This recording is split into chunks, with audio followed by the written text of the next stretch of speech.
presentación del libro Agua, historia de un secuestro, de Szymon Opryszek. Hoy, además, en este Día de las Librerías, estamos en la librería Alberti. No hay mejor lugar en Madrid para estar hoy. Muchísimas gracias por recibirnos. Gracias, Alba. Muchísimas gracias por todo el trabajo que hacéis. Y bueno, pues hoy me acompaña el autor del libro, Szymon Opryszek. Ha venido desde Polonia. Muchísimas gracias por estar aquí. Estoy muy feliz que estoy aquí. Pero tengo trama grande porque mi español no es tan bueno, pero voy a probar hoy. Y también me acompaña Eduardo Laporte. Ahora los voy a presentar a ambos.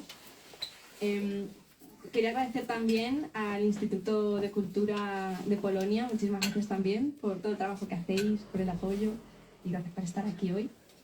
Y bueno, Szymon Opryszek es periodista independiente, nació en Cracovia y es autor también de libros de no ficción. Es graduado por el Instituto Polaco del Reportaje y de la Escuela de Copoesía.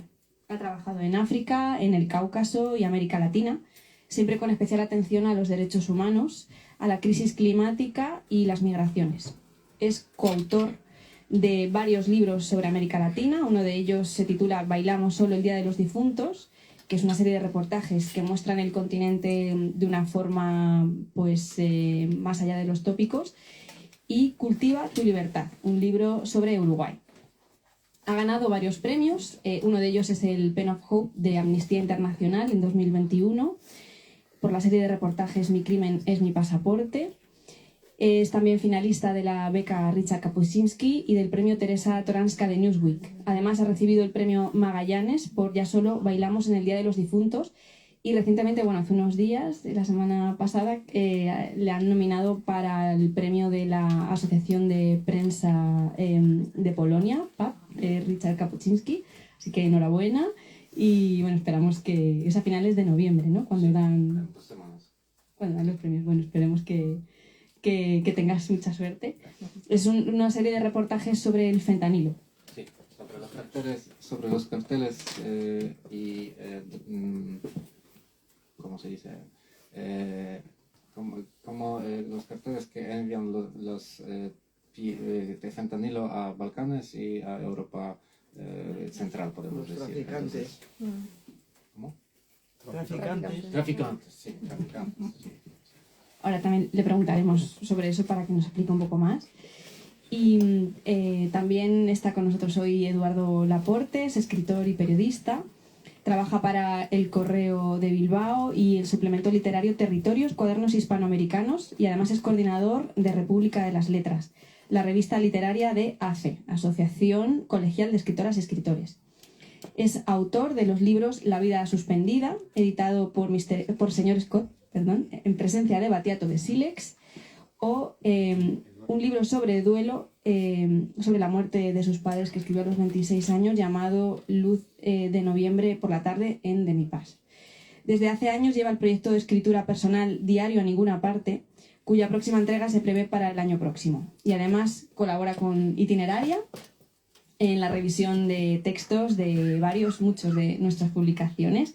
Y bueno, pues es amigo y colaborador y bueno, muchas gracias por estar aquí hoy. Bueno, de lo más orgulloso que estoy es de ser colaborador de Itineraria, porque es una editorial que si no la conocéis, os recomiendo obviamente empezar a leer sus libros, fundada por Sergio Erro y Alba Cantón hace 4 o 5 años, ¿verdad? Sí. Desde Lanzarote, y luego han dado el salto a la península, a un lugar de La Mancha, de cuyo nombre sí nos acordamos.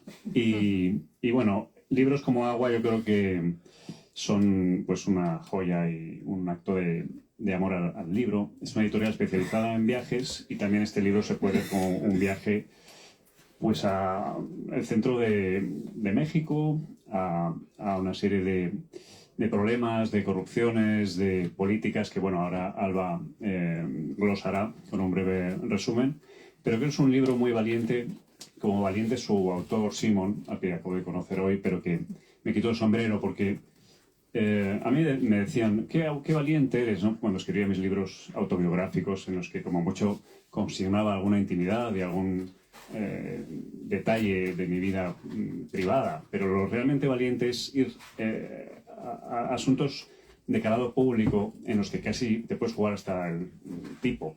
A mí, Simon me recuerda un poco físicamente a Emmanuel Carrère. A Emmanuel Carrère cuando era joven. Y también, sobre todo, por su valentía, a Roberto Saviano. Espero que no tengas que ir con guardaespaldas, como por desgracia él está condenado. Pero el alcance de un libro como Agua creo que se puede comparar al alcance de los libros de Saviano, porque se está enfrentando a las mafias del agua, se está enfrentando a una guerra sucia por la tala de árboles en México, a asuntos realmente de calado que, en fin, yo soy un lector mucho más burgués, si quieres, y superficial, y no estoy acostumbrado a leer libros tan valientes y tan verdaderos, ¿no? Entonces, por un lado ha sido una lectura un tanto dura, un tanto difícil, pero por otro lado me alegro mucho de haber recibido este baño de dignidad y de viaje al centro de la verdad, ¿no? Yo creo que libros como Agua pues nos iluminan, nos abren los ojos, así que hay que agradecer la valentía de Simon, por un lado, de Itineraria por otro, y por último de Homero, que es el personaje que iremos hablando a lo largo de esta charla, que por desgracia pues no puede contarlo porque es una de las víctimas de toda esta trama que Simon nos cuenta.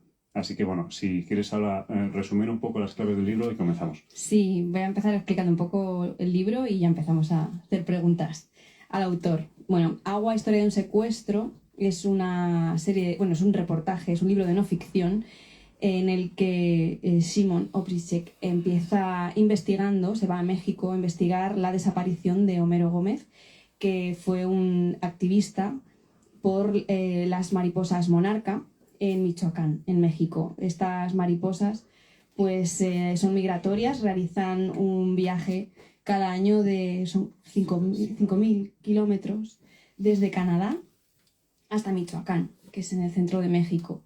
Y allí, en este santuario donde vivía Homero, pues es donde descansan, donde llegan en febrero, y es un espectáculo que, bueno, que hay que cuidar porque desgraciadamente son unas mariposas que están en peligro de extinción. Entonces, Simon se va para allá, empieza a investigar esto y lo que le lleva es a tratar con el tema del narcotráfico que está por allí, las plantaciones de aguacate y al final es un libro que habla del agua en el mundo. Es un homenaje al agua. Él además analiza todo, hace incluso arqueología en el lenguaje, buscando los orígenes del agua, por qué ahora es un recurso que está privatizándose y por qué es un problema en el mundo que está generando guerras. Pero él habla además de hidrocolonialismo, del machismo y del patriarcado en el tema del agua, incluso llega a indagar en los límites del lenguaje hace un ejercicio de empatía muy interesante para mostrarnos cómo también se ve el agua y la naturaleza desde las cosmovisiones indígenas. Y bueno, es un libro muy valiente, como dice Eduardo, y está súper bien escrito. Son muchos temas que ahora iremos desgranando y es un libro muy, muy, muy importante y muy necesario. Sí, para romper el hielo, vamos directamente al texto, Simón, porque hay una frase que me gustó que dice: al principio creí que fueron las mariposas las que me llevaron hasta el bosque sagrado. Ahora sé que lo que me atrajo fue la fuerza de la metáfora. O sea, el arranque de tu libro tiene algo poético, ¿no? ¿No es así? Creo que metáforas son muy importantes para mí y la poética, podemos decir, porque tengo impresión que hoy tenemos muchos problemas con lenguaje, podemos decir, cómo podemos decirnos sobre la crisis climática. Tenemos dos visiones, esta denialista como Trump y todo eso, y otra apocalíptica, que por ejemplo todos los reportes de Banco Mundial y algunas NGOs dicen que en 2050 nuestro planeta va a explotar y todo eso. Y este lenguaje es muy alarmista, pero hace que nosotros no queremos hacer nada con esto, porque tenemos miedo, somos cansados de estos problemas. Entonces, estaba buscando un lenguaje metafórico, poético, para narrar historias para todos, no solo para negacionistas o para la gente que les gustan esta visión apocalíptica. Claro, Jeremías, que me gusta decir a mí, ¿no? Ese profeta Jeremías que solo anunciaba cosas horribles, ¿no? Porque hay una frase que también dices, ¿qué nos intentan decir las mariposas? La mariposa es también la puerta hacia la poesía, ¿no? Nada más hermoso que imaginarnos esas 4.000 kilómetros desde Canadá hasta los santuarios de México. ¿Fue un detonante de tu interés por la historia la figura de la mariposa monarca? Detonante. ¿Te ayudó, te inspiró? Sí, me inspiró mucho. Me inspiró Homero como protagonista y me inspiró también sus palabras sobre mariposas. Y para mí esta metáfora de mariposas, que ellos son almas de los relativos que llegan a Michoacán para decirnos las historias sobre el mundo, me parece muy, muy buena. Y tenía esta oportunidad como autor para viajar con mariposas en otros lados del mundo. Y esta metáfora me ayuda mucho porque es muy difícil para encontrar una historia que pueda narrar sobre los problemas mundiales sobre agua, por ejemplo. Y mariposas me ayudaron en este trabajo. Sí, porque de hecho llegas a decir, en el vuelo de una monarca se ven todas las amenazas que nos rodean, no somos la parte por el todo, ¿no? La punta del iceberg.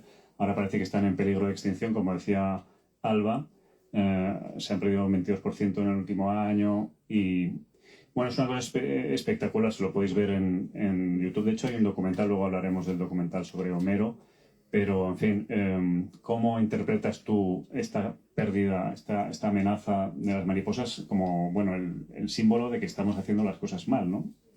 Es un símbolo grande para mí porque de vista de monarca podemos mirar a problemas que tenemos como humanos, como civilización. Y se puede ver como que tenemos problemas con, no sé cómo se dice, betonosa.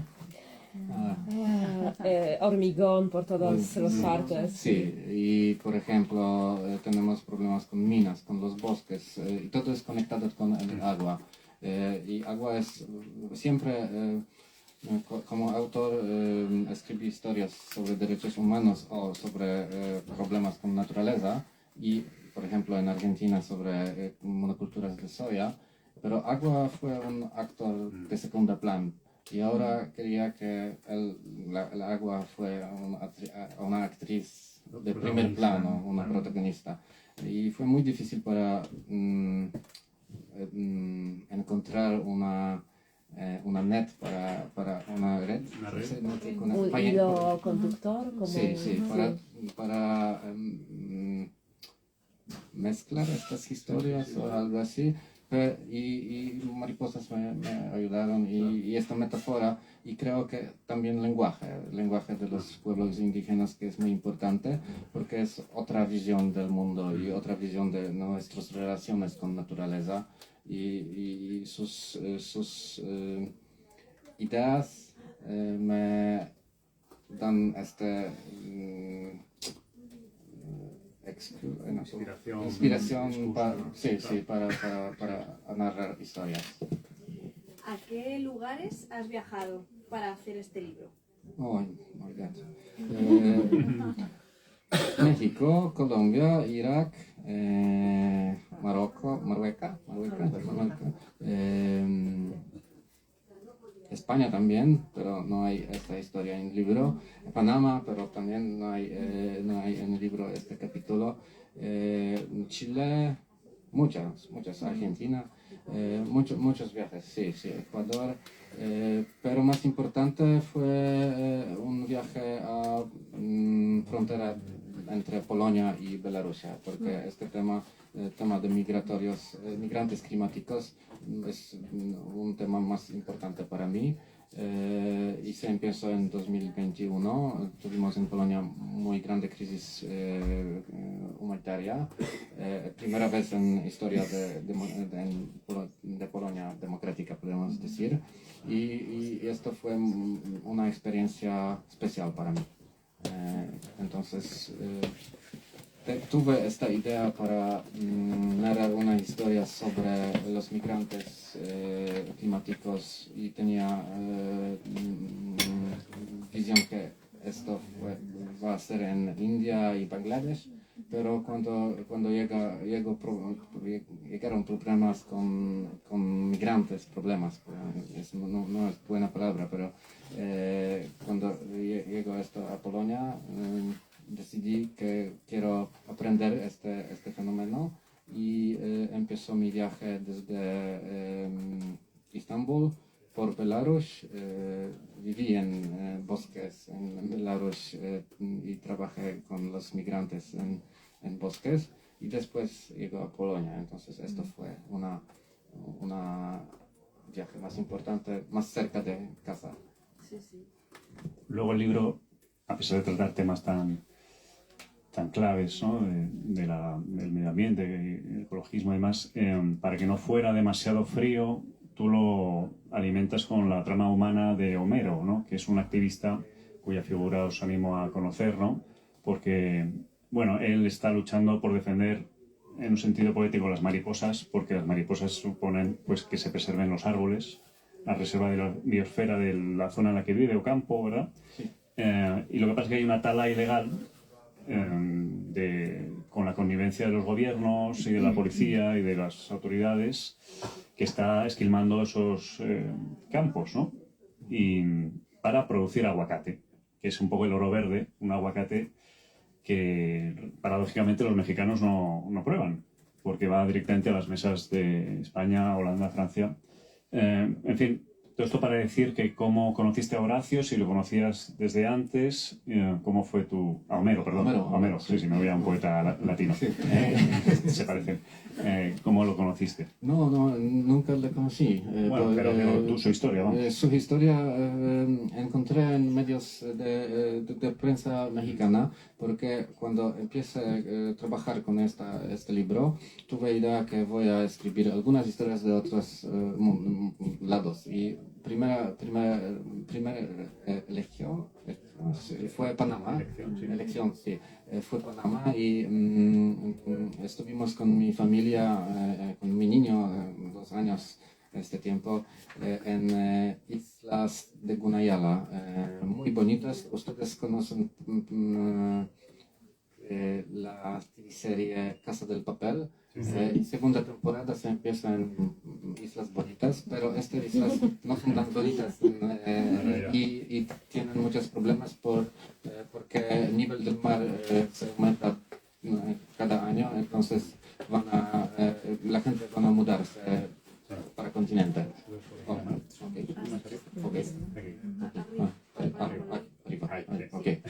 Ahora mejor. Entonces,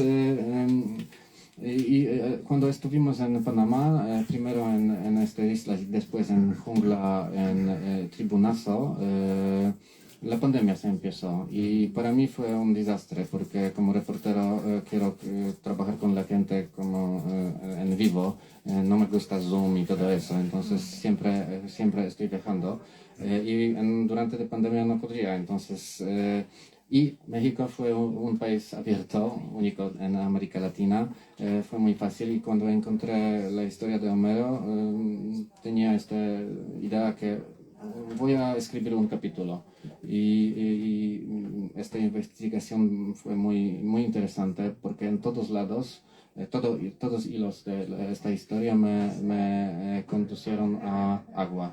Porque en Michoacán no hay solo carteles y bosques y aguacate, pero también en Michoacán, en este bosque se produce 80% del agua que se consume en Ciudad de México. Entonces, en todos lados fue agua y podría decir esta historia en microescala, podemos decir. Que tengo un problema con agricultura que es muy importante, también operan las minas en este bosque, entonces industria. Narcos también son importantes en este sentido. Tenemos corrupción.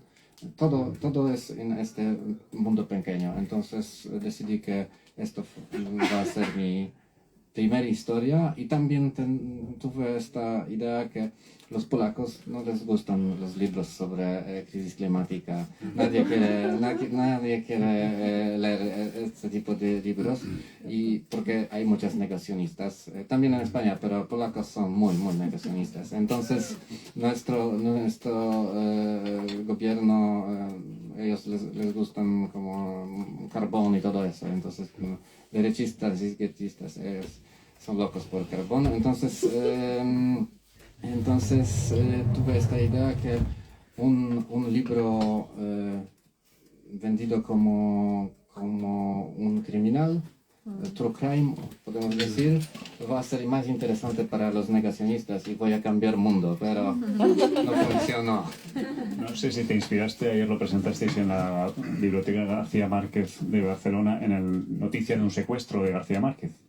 No sé si conoces el libro, que se llama un poco parecido, ¿no? Historia de un secuestro, Noticia de un secuestro. No. Ah, pues es una buena Tengo referencia. Sí, pero estuve alguna vez en la Catacada. Como también leyendo tu libro y leyendo sobre él, no sé si viste la película También la lluvia, una película del año 2010 dirigida por una directora española, Iciar Bollaín, en el tema de Bolivia, de cómo las empresas pues van privatizando el tema del agua y acaba siendo de Cochabamba. Sí. Conozco. Estaba viviendo en Cochabamba algunos meses, entonces conozco este tema. Porque, bueno, volviendo a Homero, su vida, que acaba precisamente cuando empieza la pandemia, ¿no? En el 13 de enero de 2020, marca también como un antes y un después, ¿no? Un ciclo en la historia de la degradación de nuestros ecosistemas, que dura lo que dura su vida, ¿no? Porque él nace en el año 70, creo recordar, ¿no? 70, y si os parece, voy a leer un fragmento, por favor. porque creo que su vida como que es un reflejo de los desmanes de la sociedad con el mundo que nos rodea, ¿no? Dice, durante los 50 años de vida de Homero, la superficie cultivable en todo el mundo creció un 12%. La producción agrícola se triplicó. Al mismo tiempo, el número de agricultores individuales se redujo a una 10ª parte. La desnutrición en los países en vías de desarrollo bajó del 30 al 10% de la población. Bueno, esto es algo bueno, también hay algún brote verde. La superficie cultivable necesaria para alimentar a una persona disminuyó a la mitad. El consumo de carne se duplicó. La producción global de soja creció un 751%. El uso de pesticidas un 600%. La producción de materiales plásticos se multiplicó por 20. China se convirtió en la segunda economía del mundo. Durante el periodo en cuestión, en el país se construyeron 95 de las 100 megaempresas planeadas. Durante la vida de Homero, la temperatura de la superficie de la Tierra aumentó 2 veces más rápido que en los últimos 100 años. Desapareció casi la mitad de especies de peces. Se extinguió el 80% de la población de mariposas. Y bueno, va haciendo así una letanía, un resumen de todas las barbaridades y un poco destrozos que hemos ido haciendo de la naturaleza. Es un poco desolador, ¿no? La vida de Homero. No sé si es un buen fragmento para leer, porque no me gustan las cifras y estaba pensando sobre este libro. No usar más cifras porque la gente no les gustan cifras. Cifras me gustan más metáforas y más... bueno, es un libro que pero es muy importante que estos 50 años que él vivió, cambiamos todo. En el capitalismo cambió todo en nuestra vida y ahora tenemos que apagar esto, creo. ¿Apagar? Sí.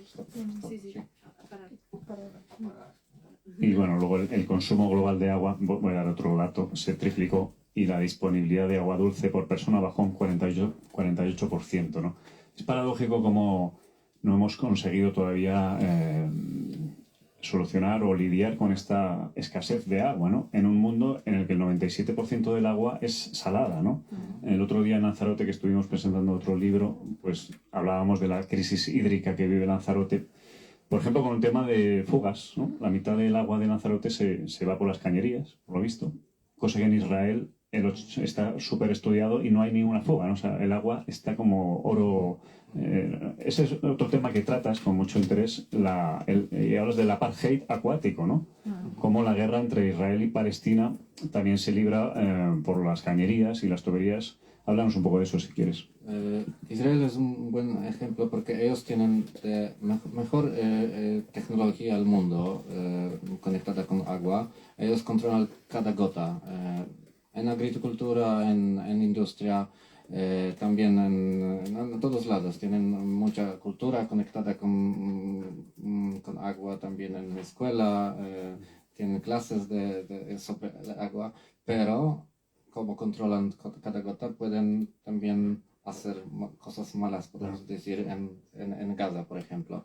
Y cuando estaba escribiendo el libro, esto fue en 2021, y no sabemos mucho sobre Gaza y todo eso. Y ahora los vemos, sí,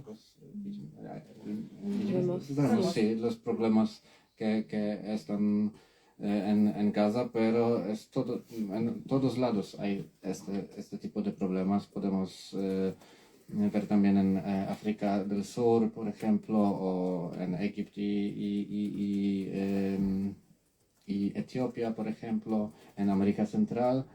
Agua es hoy como un Herramienta. sí, para hacer los conflictos. Entonces esto es muy interesante para mí. Y hay muchos conflictos por agua en todos lados, también en microescala, en México, por ejemplo, entre los vecinos, por ejemplo. Pero hay una buena estadística en página web del Instituto Pacífico, y ellos suman todos los conflictos por agua que tuvimos en nuestra historia. Y esto es una lectura muy buena, como agua fue muy importante en nuestra historia, como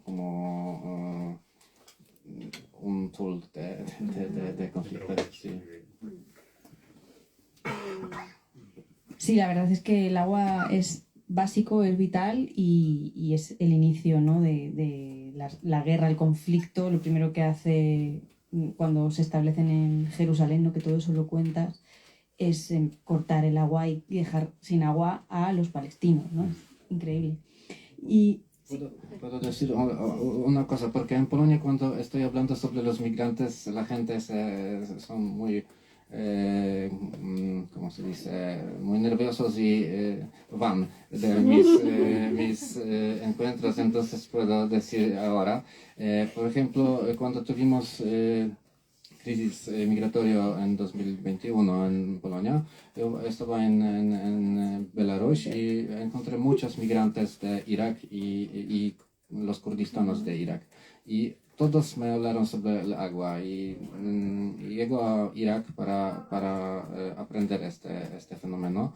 Y también fue este problema porque los Erdogan de Turquía y también Irán controlan agua en Irak. Entonces ellos apararon el agua en Tame, Zapore. Sí, sí. Y crearon un crisis humanitario en Irak, y por eso tuvimos muchas migrantes en nuestra frontera. Entonces es siempre sobre el control. Hablando del control de agua, yo soy un poco ajeno a todo este tema de los recursos hídricos, pero sí que estoy un poco enganchado a una web que se llama embalses.net, que cada semana te hacen un resumen de la evolución de los embalses y los pantanos. Y ahora estamos a 54% de capacidad. Va subiendo y bajando conforme. Y en algún momento del libro pones en tela de juicio el valor de las presas, ¿no? Y en China esa Más grande. hiperproducción de presas, eso porque cambia el curso hidrológico natural, ¿no? Y ahí hablamos de cómo el hombre altera, ¿no?, la naturaleza.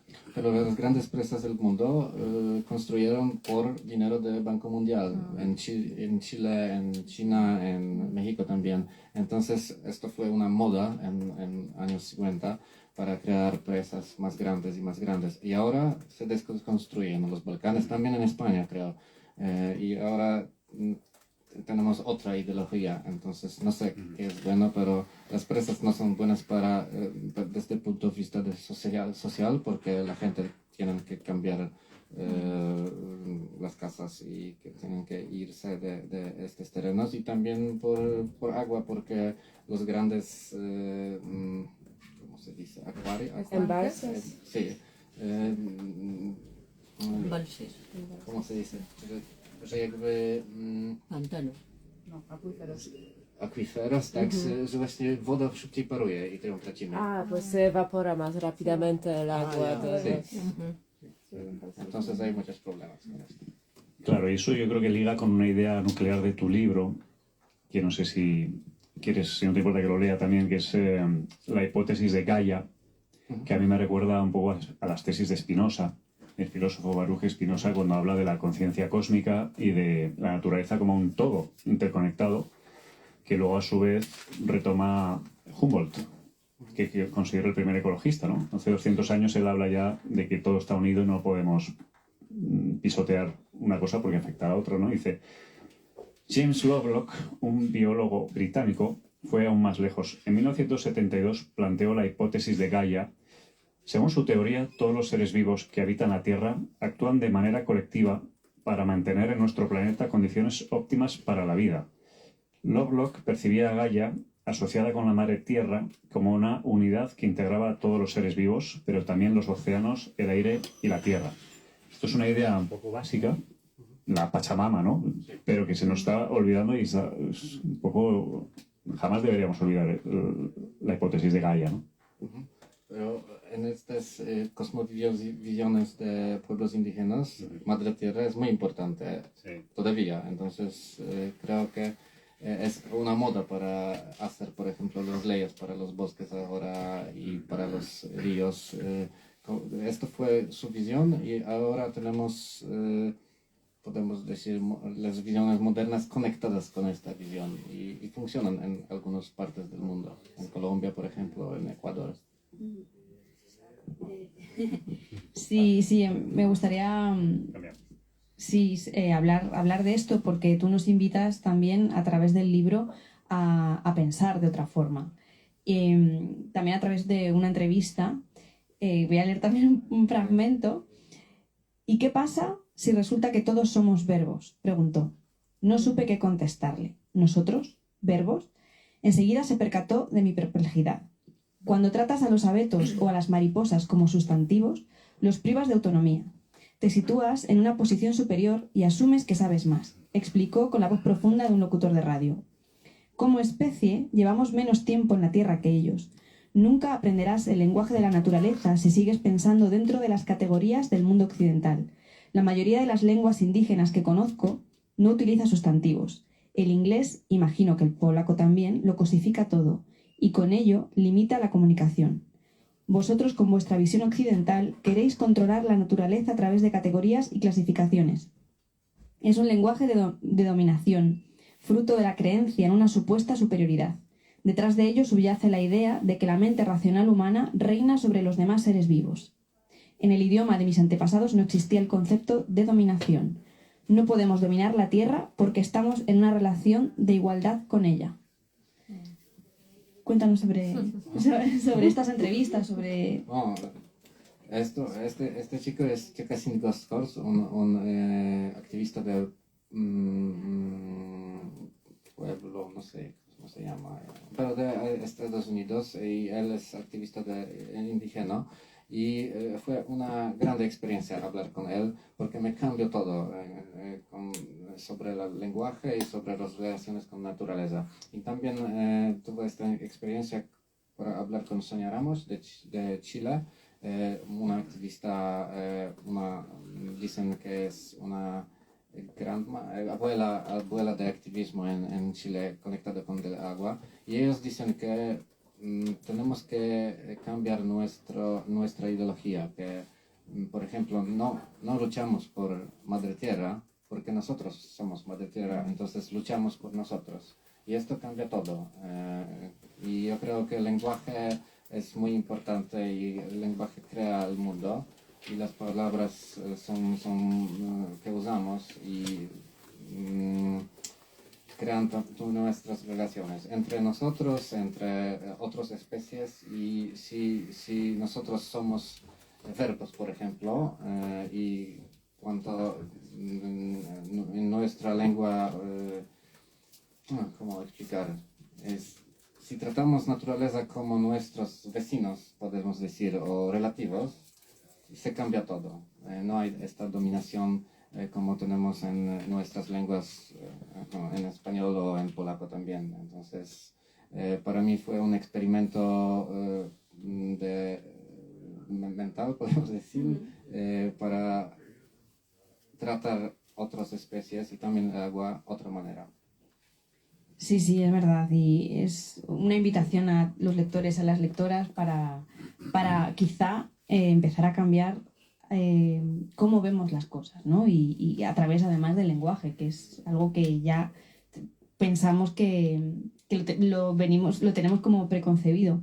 Hay una frase también muy buena de otra entrevista que haces a un profesor de Estados Unidos que dice que no es un problema del agua, sino que es un problema de pensamiento crítico. Creo que tenemos crisis climática es conectado con crisis de lenguaje y crisis de wyobrażenia. Imaginación, sí. Entonces, crisis climática es tan grande que no podemos aprender esto. Entonces, cada persona tiene miedo solo si pensamos sobre esto. ¿Y qué podemos hacer? Nada.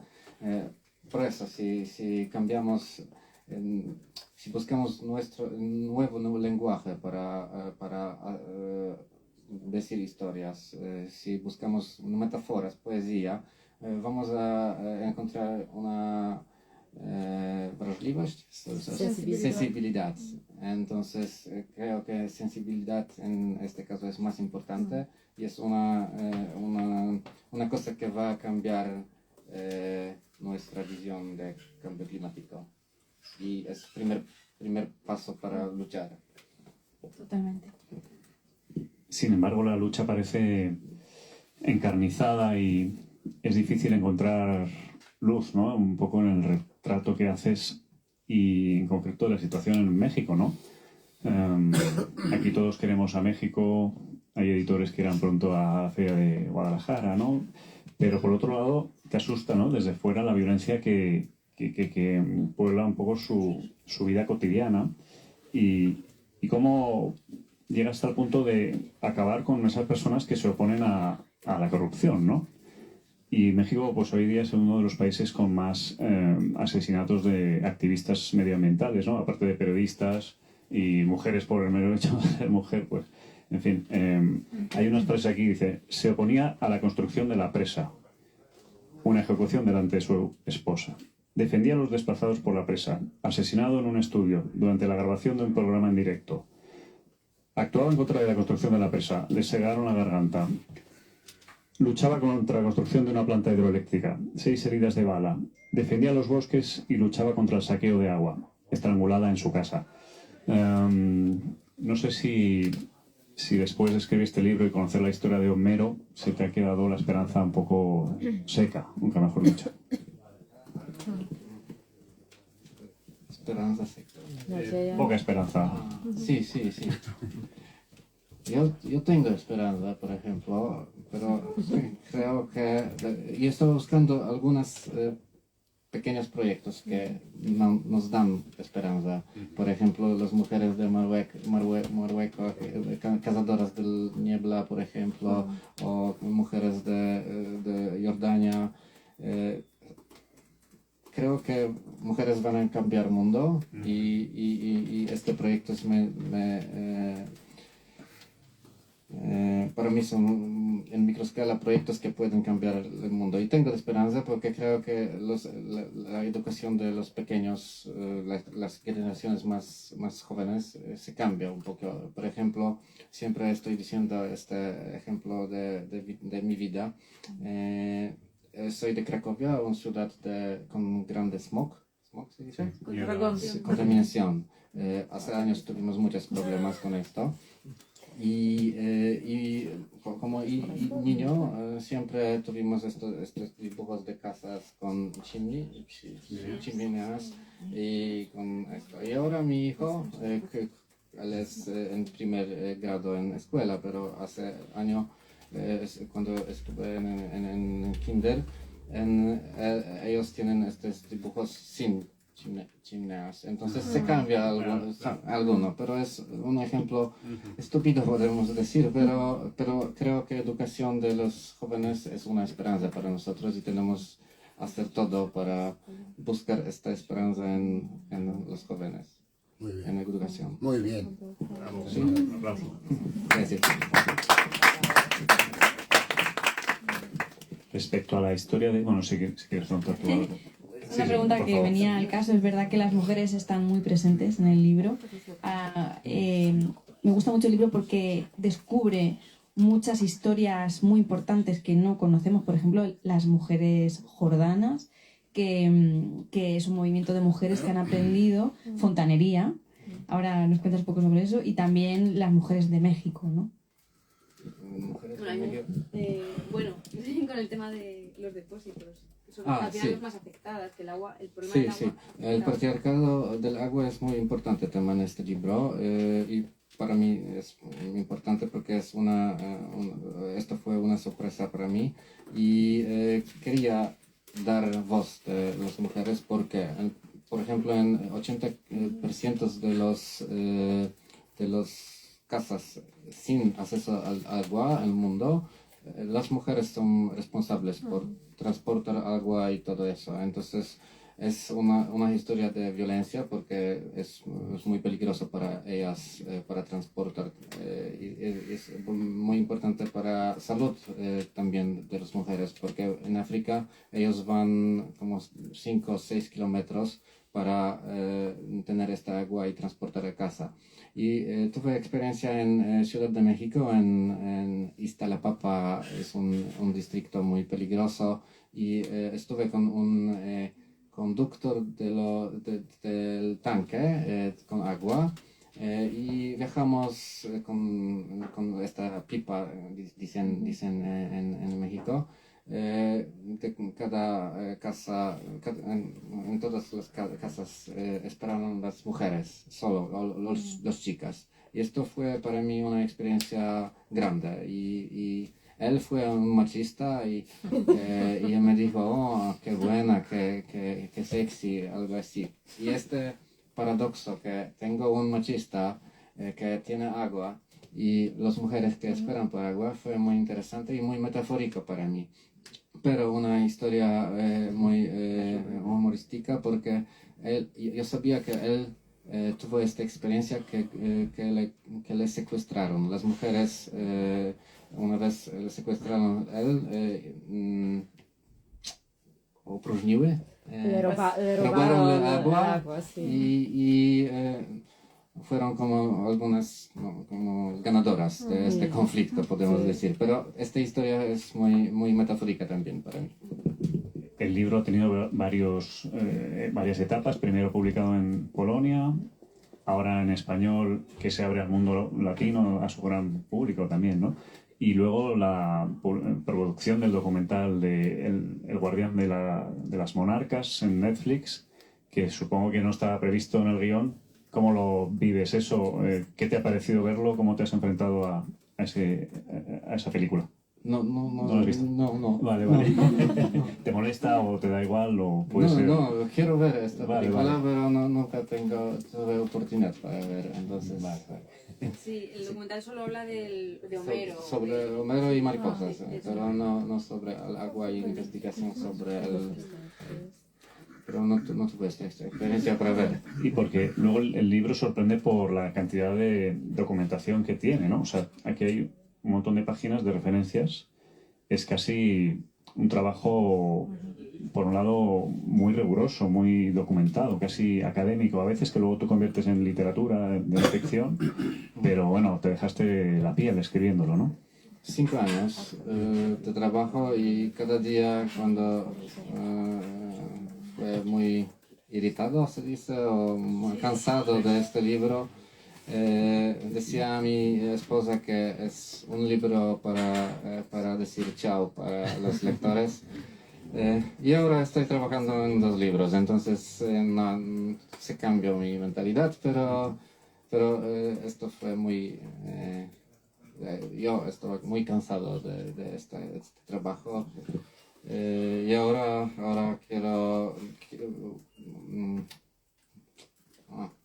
chciałbym, quería escribir sobre la crisis climática más, pero en Polonia los editoriales, los editores me dicen que no van a leer esto. Entonces no sé cómo es mi futuro. ¿De qué son los nuevos libros que estás escribiendo? Ahora estoy escribiendo un libro sobre los polacos que les gustan más en Europa las drogas, las medicinas, porque son medicinas, como opioides, benzodiazepines y todo eso. Somos primeros en todos los rankings. Somos consumidores, no sé por qué estoy investigando este tema, porque somos número 1 en Europa. Y otro libro es sobre Finlandia, porque ellos son un país mejor preparado para guerra y para crisis climática. Entonces hace un mes estuve en Helsinki y en todos lados para ver cómo podemos prepararnos para el futuro. Porque en Polonia se habla mucho sobre la guerra, la gente dice que en 2027 va a empezar, entonces algunos quieren ir a España, algunos quieren ir a guerra y yo quiero estar preparado, entonces es libro para prepararme también para este futuro que no es tan optimístico. De momento ha habido unos drones que entraron ahí en territorio polaco, dando un pequeño aviso. No sé si quieres preguntar algo, Alba, o damos paso Una al público. pregunta nada más. ¿Cuál es la entrevista que más te ha gustado hacer y la que menos, la más complicada?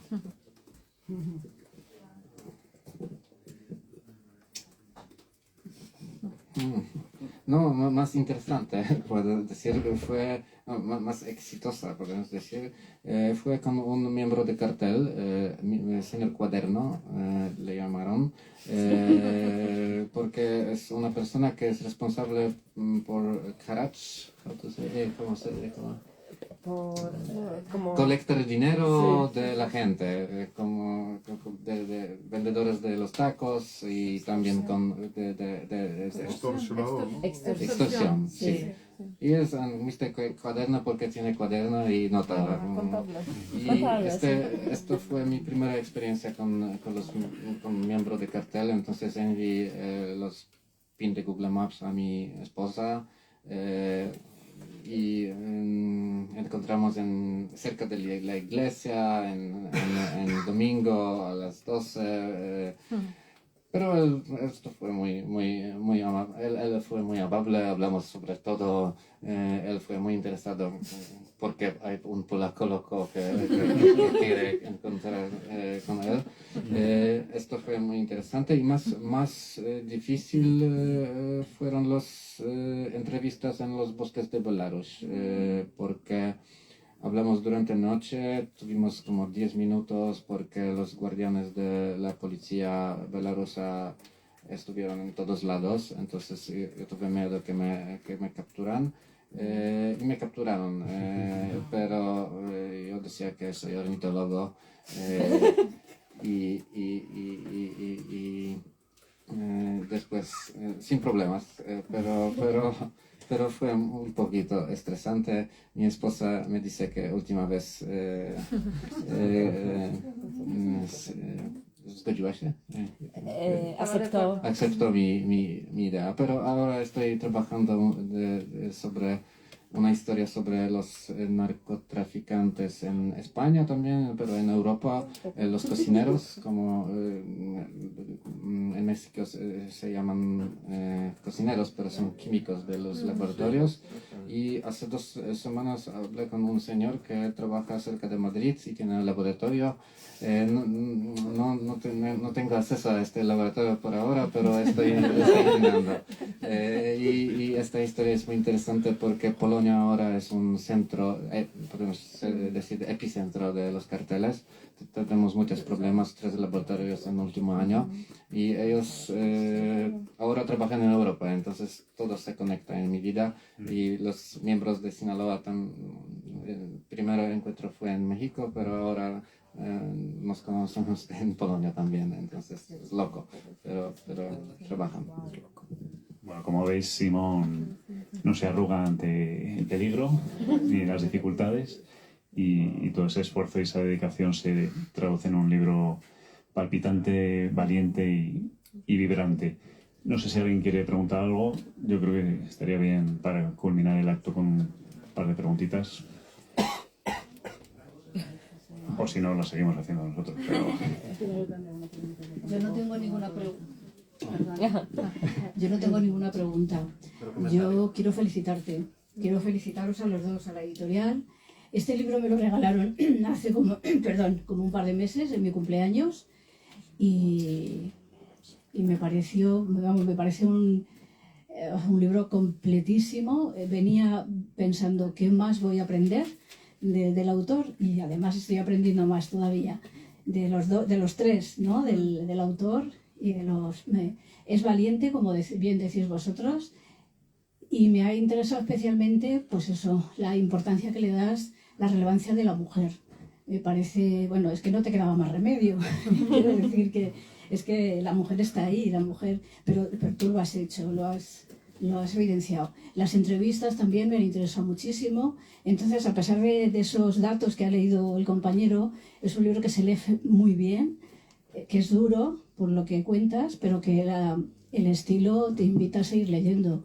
Así que yo creo que no tengo por qué invitar al resto, creo que están todos motivados, pero si es por motivación, desde luego a mí me ha parecido un libro completísimo que voy a regalar, que pienso regalar. Muchas gracias. Así que felicidades y ánimo con los otros dos, que seguro que son tan buenos. Y a Itineraria me parece que efectivamente es una editorial jovencita, pero lo está haciendo fenomenal. Y si hay algún libro que responda de verdad a la filosofía o al planteamiento de Itineraria, es este, me parece. Así que felicidades. Muchas gracias. Y una última pregunta que tengo aquí al autor, un dato que me preocupó porque no lo sabía, que la presa de las 3 gargantas en China, la más grande del mundo, sobre el río Yangtze, ha ralentizado la rotación de la Tierra y ha hecho que su eje se incline ligeramente y nos ha prolongado el día en 0,06 microsegundos. Esto puede hacer que, no sé, cambie la Tierra, que los días sean más largos. O sea, estamos llegando a un punto de alteración de la naturaleza que lo mismo, no sé, perdemos la órbita, ¿no? Me dejó muy preocupado esto. Esto es un facto, pero podemos decir que es también una metáfora de nuestro futuro. Que nuestra órbita es, no sé cómo decir, pero que... No sé. Hemos perdido la órbita un poco. Sí, hay que volver a recuperarla. Bueno, pues con ayuda de libros como Agua, Historia de un secuestro, de Simon Oprisek, lo conseguiremos. Perdona. Bueno, no sé, ¿no quiere nadie por ahí el micro? Bueno, felicitarte, para mí es un lujo tenerte aquí y espero que te den el premio ese, sobre todo en la figura de Kapuczynski, que para siempre ha sido un referente del pensamiento de esas tierras lejanas que es el este, ¿no?, de Europa, pero tan cercana para muchos. Bueno, yo soy antropóloga y profe de profesión y he tenido ocasión de viajar pues por algunos lugares a lo largo de mi vida, que ya es muy larga, y siempre he visto que el agua es cosa de mujeres. Entonces esto, no he tenido ocasión de leer libros, he visto las reseñas, te sigo y demás, entonces bueno, pero ya venía de una reflexión. En antropología tenemos una subdisciplina que es las migraciones, y sobre todo las migraciones climáticas, que es una de las cuestiones que a mí me interesan. Entonces, en esos viajes por el mundo he visto que en Marruecos el agua es cosa de mujeres y de niñas, como acarrean esos, digo, Marruecos, Argelia, Túnez, en Siria, y la guerra del agua ha existido siempre.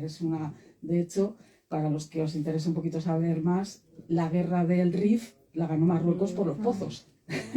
Lo primero que hizo fue bloquear los pozos del agua y ahí perdimos el Rif, ¿no? En esas épocas coloniales. Entonces, veo que siempre ese discurso del agua, digamos que se oculta, se tapa a la mujer siempre, ¿no? Aunque el agua es cosa de mujeres, yo lo he visto. Lo vi en Siria también, en esa guerra que hay de los Altos del Golán, ¿no? Que es un histórico de disputa, no solo ahora con el pueblo palestino, sino también con los sirios, ¿no? Y el temor que tienen de que les devuelvan los altos, porque piensan que les van a contaminar los pozos. Es decir, que siempre la guerra del agua está como nuestro... Pero no se termina de hablar en las políticas, aunque hay una Agenda 2030, una 2050, una 20 nunca, pero no se termina de emprender esas políticas, ¿no? que son necesarias, ¿no? para que podamos avanzar. Y luego la otra parte de la reflexión, porque es que esto es un mundo, absolutamente, es el aguacate, ¿no? Vivimos en la globalización, lo que denominamos el primer mundo, o los ricos del mundo, ¿no? Queremos estar más sano comiendo aguacate, ahora hay que desayunar. Si no desayunas aguacate y desayunas churros, ya estás cometiendo un magnicidio ecológico, ¿no? Tienes que desayunar aguacate. Entonces queremos, con esa globalización, tener todo rápido, ¿no? Y eso es ese efecto, ¿no? Que decimos, ese efecto mariposa que tiene una repercusión en otras partes del mundo. Entonces yo no termino de ver qué se puede hacer, ¿no? Desde las políticas, desde la conciencia social, para que no tengamos en cuenta que todo lo que hacemos en los países ricos, ¿no? Que podemos pagar esos 3 euros por esos aguacates que sabemos que vienen de estos sitios, o las naranjas de Sudáfrica, ¿no? Que es otra locura de este mundo en este momento en los supermercados, ¿no? Cuando las tenemos en Valencia, pero vienen a los supermercados desde Sudáfrica, ¿no? Entonces, mi pregunta es, de todo lo que has visto, de todo lo que has investigado, ¿crees que hay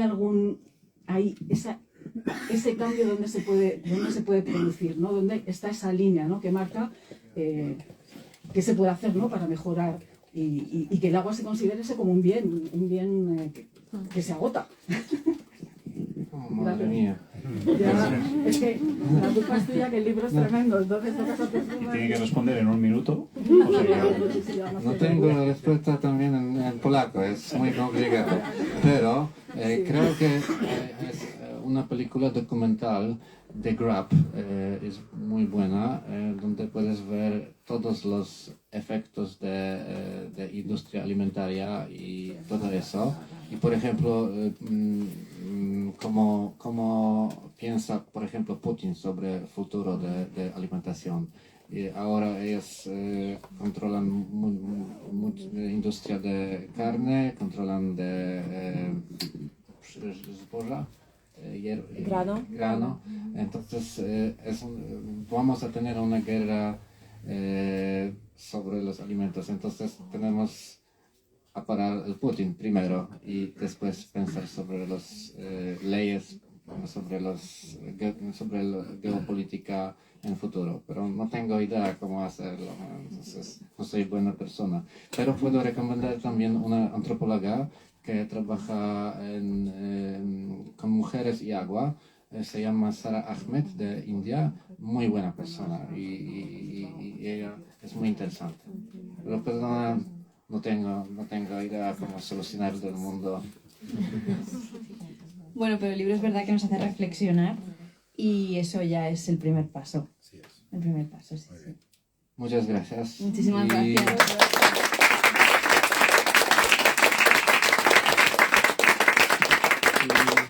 Perdona por mi español, pero estoy aprendiendo cada día aquí. Muy buena. Hablas muy bien. Sí, yo estaríamos escuchándote mucho más. Gracias. Muchísimas gracias. Gracias.